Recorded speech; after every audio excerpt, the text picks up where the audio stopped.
Hi everyone, Amber Canoy here for Everyday Kentucky. Oh, one of our volunteers looks like is escaping. It is National Hospice and Palliative Care Month, and we have some wonderful people with Hospice of Lake Cumberland with us today. Lydia, yes. You are with Hospice Lake Cumberland. You Yes. brought one of your wonderful volunteers with us, and I am so eager for people to hear about everything that you all do in regards to your volunteer efforts, because this is amazing how the community just comes together and kind of uses all their talents to kind of help this organization.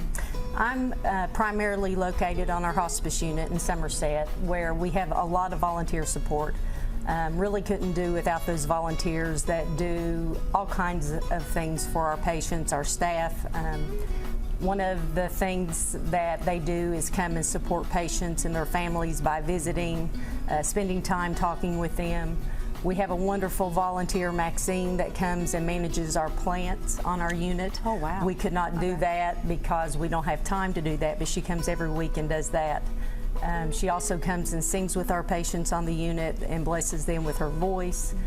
We have some volunteers that just walk around and support our staff and talk to our staff that are up there working. So there's all kinds of different things. Just because you feel like you don't have a talent or I don't know how I contribute, there's always something that you can do. What's been your experience? I've been a volunteer for about 20 years now, and I think just as snowflakes are all different, volunteers are all different, and everybody has a gift if they're willing to use it. I've been able to be on the hospice unit with families and patients. I've been at Camp Promise, the camp for bereavement of children who have lost loved ones, Hearts for Hospice, the annual fundraiser they have. But I think one of my favorite things is to just sit with patients and to validate who they are and their lives. And very few people don't want to tell you a little bit about their lives and what has been important to them. Yeah, I love it.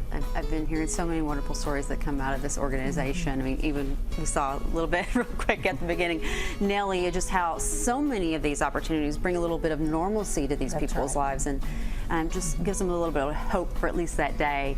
The Quilts of Valor, this month we celebrate Veterans Day. That's such a great way to honor those people who serve this country.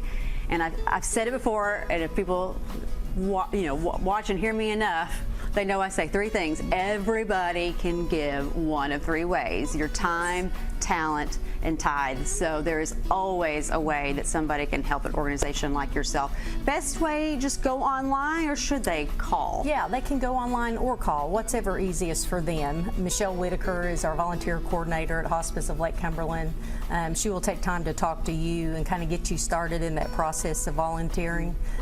We do have a lot of former family members that want to give back to our organization, and we love those type because they know what it's all about. So one of the things we also do at our Gene Waddell Care Center, you were talking about veterans coming up and us supporting them, is we have veteran flags that we hang on the doors at the Gene Waddell Care Center. If a patient is there and they are a veteran, they get recognition on their door.